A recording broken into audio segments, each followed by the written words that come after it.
Vítejte na kanále Tenisový test, kde testuji tenisové vybavení, abych vám poté o něm něco řekl.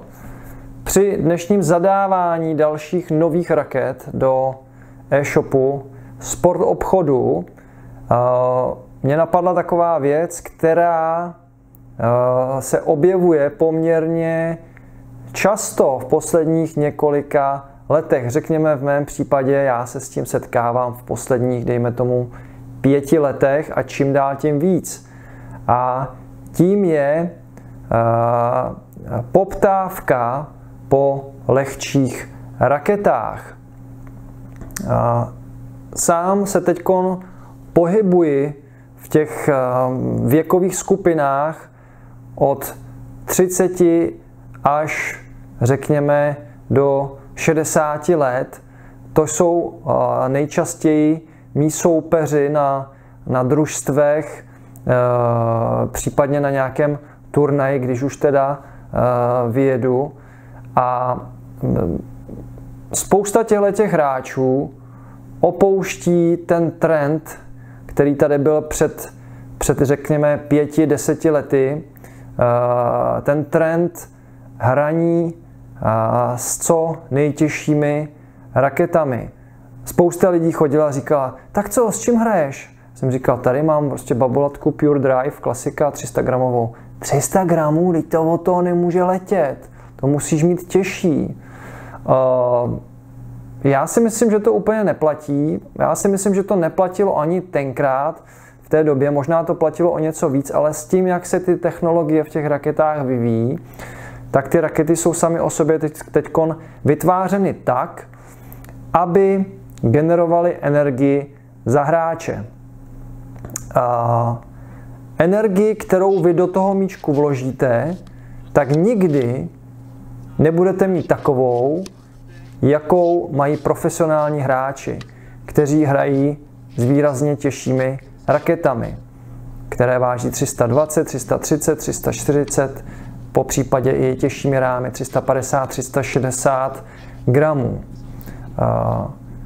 To, co si myslím hodně lidí neví, je, že těžké rámy, které váží právě nad těch 300 gramů, tak jsou označované takzvaně low powered frames, čili rámy s nízkým silovým potenciálem.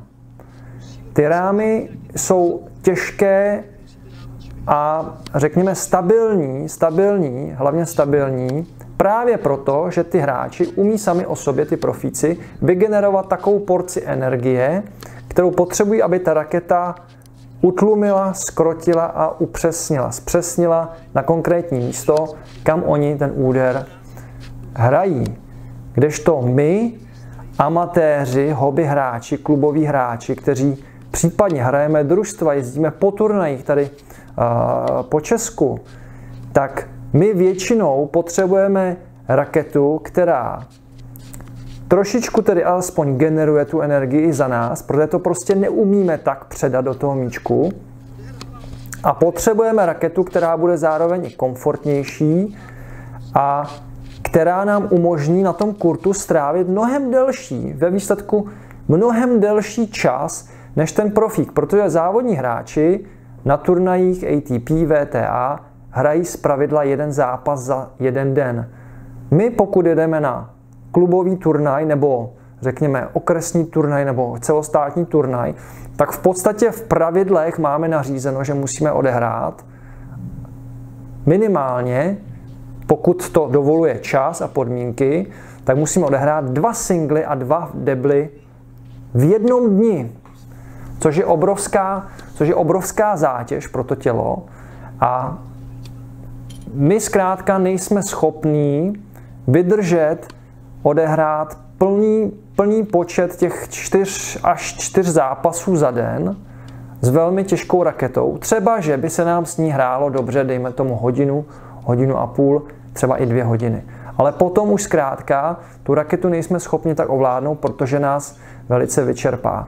A já se setkávám i mezi amatéry s tím, že oni chtějí těžké rakety, protože když si je vezmou do ruky, tak to od těch raket jim připadá, že to od nich letí krásně, když to dobře trefí, tak to od nich krásně letí. Já říkám dobře, ale ještě si to rozmysli, zkusí ještě zahrát tady s tou o něco lehčí, tady třeba s 300 gramovou nebo s 290 gramovou. On si s tím zahraje a říká, no to není ono, mně se líbí tady ta 315 gramová. Tak jo, to se mi stalo poměrně nedávno, že jsem to prodal jednomu pánovi, on byl z té rakety nadšený, ale přemohl ho takzvaný ten wow efekt z těch prvních 20 minut a říkal, jo, to je super, těch 315 gramů, to je nádhera, to letí. A pak po několika týdnech přišel a říkal, jo, měl jste pravdu, měl jsem si vybrat tu lehčí, protože ta těžší mi způsobuje teďkon bolesti zápěstí, celkově jsem unavenější, nevydržím hrát tak kvalitně ten zápas nebo ten trénink a úplně to toho člověka začne i odrazovat, chodit na tenis. V podstatě ta hmotnost té rakety ho začne nechávat doma, protože on se nechce tak trápit. Tak začne prostě ten tenis omezovat. V tu chvíli je nejlepší okamžitě tu raketu dát pryč, jít si vyzkoušet jinou, lehčí a vůbec se nestydět za to, že hrajete třeba s 290 gramovou, s 280 gramovou, s 260 gramovou. Jde o to, jak vy se s tou raketou cítíte a jak ji ovládáte. To základní pravidlo je, že vy musíte svůj nástroj ovládat ho. Nikdy nesmí ta raketa ovládat vás. Což se právě stává u těch těžkých rámů. Já si klidně půjčím Federerovu RF97, jsem z ní nadšenej, ale vím, že bych s ní prostě nemohl hrát. Mohl bych si s ní zahrát, ale nemohl bych s ní hrát. To je obrovský rozdíl. Zahrát znamená, že si jdete s někým pinknout jednou týdně na hodinku. Ale to se nevěnujete tomu tenisu. To je nějaké, řekněme, opravdu levobočkové hobby. Ale někdo, kdo má ten tenis jako opravdový koníček a baví ho to, chodí 2x, 3x, 4x týdně, tak potřebuje raketu, která mu odpustí chyby, potřebuje raketu, která mu dovolí hrát déle, která mu dovolí na těch kurtech strávit klidně i 3 hodiny celé odpoledne s kamarády, kdy si jdou zahrát 2hru, 4hru, mixy, sranda turnajík na víkend a tak dále. A s touhletou těžkou raketou sice budete dejme tomu, za frajera, ale v konečném důsledku budete trpět jako pes. Takže ten trend dnešní doby je ten, že za mnou čím dál tím víc lidí chodí s tím, že chtějí lehčí rakety.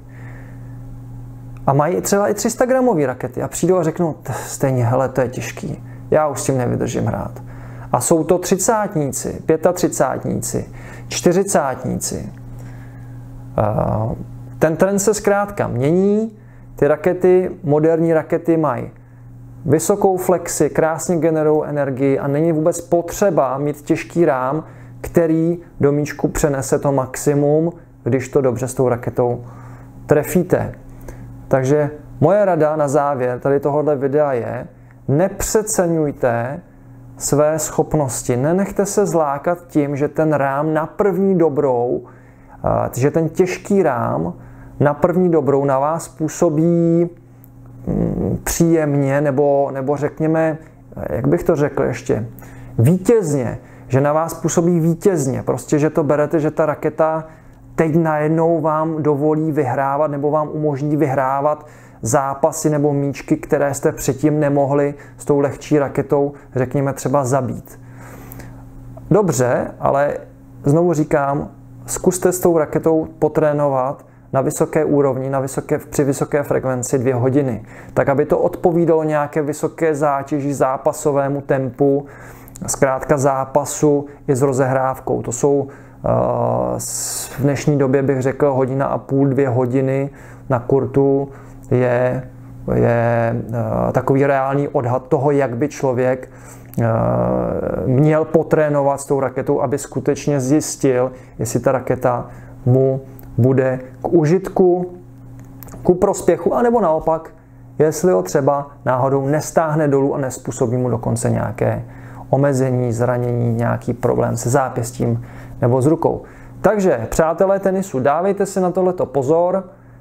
Velmi těžké rakety nad 300 gramů už skutečně vyžadují od toho hráče velmi dobré zkušenosti, skvělý pohyb, vynikající techniku, vynikající kondičku, vynikající skutečně fyzičku, pravidelnost hraní toho tenisu a tak dále. Takže to není pro většinu, troufám si tvrdit opravdu pro většinu lidí, kteří hrají tenis, jsou ty těžké rámy nad 300-305 gramů, mohou být zničující, takže opravdu držte se pokorně při zemi a radši zkoušejte vždycky, odpichujte se od něčeho lehčího, než budete stoupat někam k výšinám a k raketám Stenů, Wawrinků a Rogerů Federerů a dalších profíků.